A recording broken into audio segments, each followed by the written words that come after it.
edgy Ororon's biggest pros and cons. That's what I'm here to tell you today. My name is Juice, and let's get into it. Ororon is going to be a taser-based sub-DPS. That's right, electro-hydro-based teams are this guy's absolute favorite, which is very convenient considering that Electrocharged as a reaction is being buffed in 5.2. This buff is strong enough to turn Taser into a good free-to-play team again. It had really fallen off quite a while back, while basically never seeing a resurgence in popularity. Not even Fontaine could save it. If Electrocharged was part of a team, you can bet that it's not because you were trying to play a Taser team. It was pretty much always only a byproduct, being something that just so happened to be a part of your teams. When somebody's playing Raiden Double Hydro, they're not gonna tell you, dude, I'm playing a really sick Taser team right now. Ororon finally give some purpose to Electrocharge teams. There is now a realistic reason as to why you would chase this reaction in your teams. And I know what you might be thinking.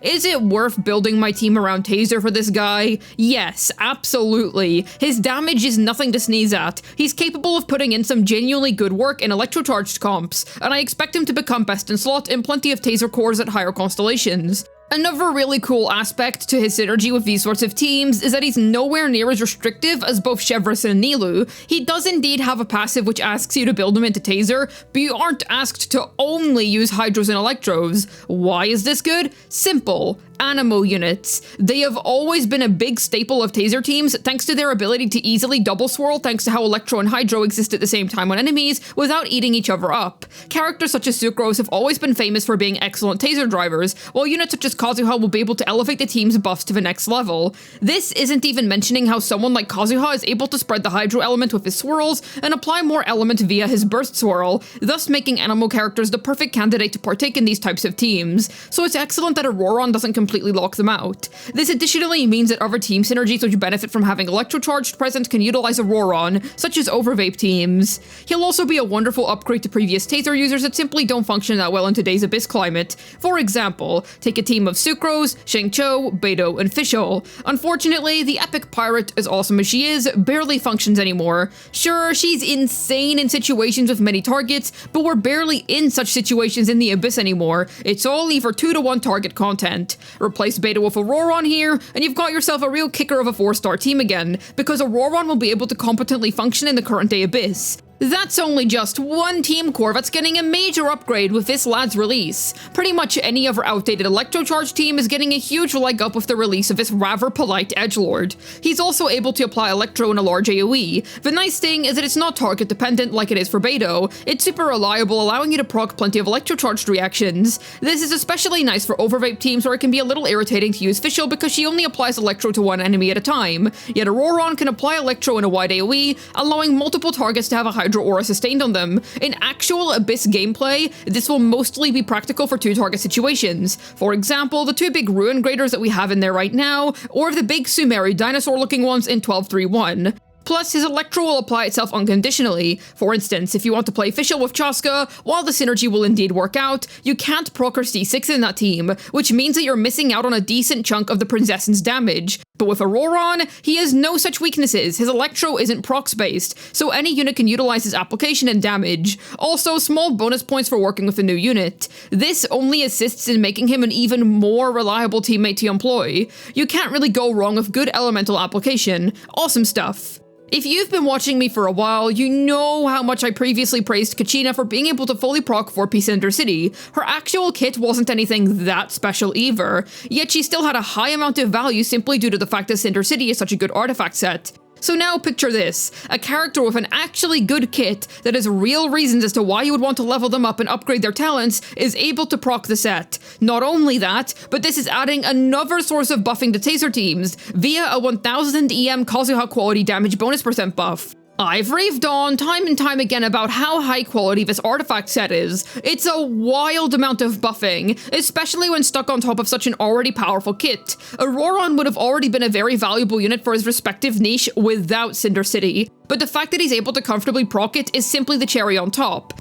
This will be especially nice in Sucrose Taser teams, where Kazuha isn't present to provide his damage bonus % buff, so with Ororon on Cinder City, you're able to get the best of both worlds, accessing both Sucrose's excellent qualities and plenty of damage bonus % to buff the damage dealers of a team, and considering that Ororon deals damage himself, he'll greatly enjoy these buffs as well. Yes, this set is genuinely so good that being able to fully proc it is a pro in of itself, but it's especially relevant here, because unlike Kachina, there is a genuinely powerful kit at play here that you want to take advantage of. Another neat little aspect to him is that at C6, he's able to buff the attack % of your on-fielder. This isn't really going to matter much for certain taser drivers. For example, I don't think Sucrose is really gonna care all that much about that, yet somebody like Ayato absolutely will. If you're using a crit-based attack scaling on-field unit within your taser team, then a C6 Ororon is gonna be able to give them a solid boost to their attack %. This is also quite cool as it means that his C6 expands his buffing profile. He doesn't only provide a crud ton of damage bonus % now. Nope, now he also offers you a good bit of attack %. This means that Ororon is able to do multiple things and do them well. He's an excellent sub DPS while also being able to serve as a pretty good buffer to Electrocharged teams, meaning that he genuinely contributes to Electrocharged itself being good, as opposed to a character like Emily who wants Burning to make herself good as a comparison. Yet, as shockingly powerful as this lad who's considerate towards the elderly is, unfortunately he still has some negatives to speak of. For starters, in all of the teams where you can effectively use him, he's pretty replaceable official. She's a unit that we all know and love by this stage, and it's incredibly difficult to compete with such a powerful unit. Sure, Ororon will be your best bet for Electrocharged, but outside of those teams, you're gonna be using the Crazy Girl, so it's generally more resource efficient to build and invest into official instead. If it's not Electrocharged in specific that you're wanting to use, and are just trying to generally make a good team, then he becomes even more replaceable. Hu Tao over Vape? Just slap on a Kazuha and you'll be good to go. I don't think this is some big deal breaker, because at the end of the day, he's a unit with a specialty. It's fine if he's not literally the most absolutely flexible electro unit ever that works in every single situation ever. We already have a delusional girl for that. He still ends up being best in slot in taser teams at higher constellations anyway after all, but I still believe that to be worth considering. There are indeed highly viable alternatives to this guy in spite of everything excellent that he provides. Ororon is pretty Taser Locked too. Like I just said, nothing wrong with being a niche unit. And he's definitely a lot more merciful than the likes of Nilu and Chevreuse, since he isn't locking out all characters who are incapable of triggering the reaction that he desires. Even so, he still does retain the key drawback, or I suppose mechanic, that those other two units have. No Electrocharged, no Cigar. Literally half of his entire kit simply just doesn't work if you don't have consistent tasering sparking about in your team. He demands that you have the reaction triggered, otherwise his passives are gonna fall entirely flat. Plus, the more ECs, the better. So you're definitely not gonna see many uses for him outside of Taser. You might be thinking, but what about Cinder City? If that's all you want and you don't have Shilonen, then use your free Kachina, because then you can save Ororon for the teams in which he would properly thrive. Besides, Ororon can't access his Night Soul Blessing state without the presence of Electrocharged in the first place, so you couldn't even use him for that anyway. His attack % buffing at C6 also demands the presence of Electrocharged, by the way. So yeah, guys, I can't tell, but I think Ororon is a Taser Team character. Hoyo isn't exactly making it clear, but he seems like it.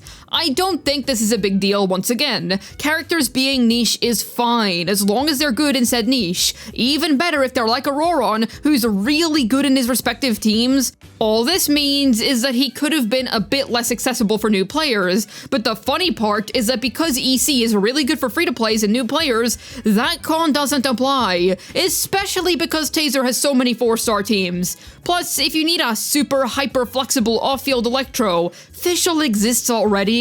It'd be direct power creep if he was the exact same thing as her. I don't mind the separation here.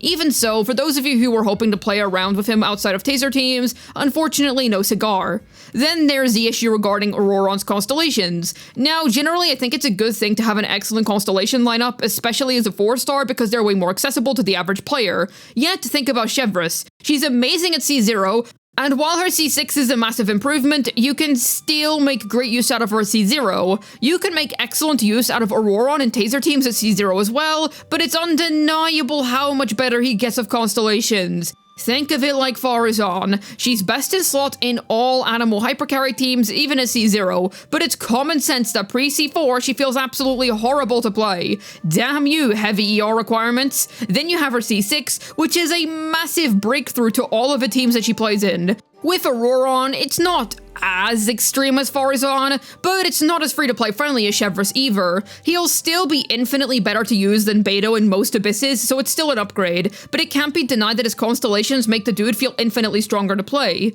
Let's just hope Hoyoverse reruns him often enough, instead of locking him to certain banners. That'd be a nightmare. Even so, he's still worth your time if you're an EC fan, even if you can only manage to get a single copy or two of him. Remember not to fall for FOMO, and pull for multiple copies of a unit when you don't want the banner 5-star, especially when we're this close to Mavu Ika's release. Ororon is keeping up the trend of recent 4-star units being good. He's the second 4-star that we're getting in Nautlon, and he's super duper good at what he was made to do. I think Hoyo has seriously found their footing again when it comes to designing 4-star kits. I hope that all future 4-stars can stay as high quality as this, because Ororon's kit is nothing to sneeze at. I also appreciate that he doesn't step on Fischl's toes, while being great in his respective archetype. For example, Kazuha is better than Chevreuse, but Chevreuse is still better than Kazuha in Raiden Hyper teams. Good unit in my opinion. But what do you think about Ororon? Does he meet your standards as a 4-star? Or does he feel a bit lackluster in your opinion? Let me know down below in the comments. Hopefully this video was able to tell you Ororon's biggest pros and cons. This has been Juice, signing out, and after 5.1's quest, I think the best way to describe Ororon is that he's genuinely the trope of edgy dude who's too scared to ask for an extra ketchup packet.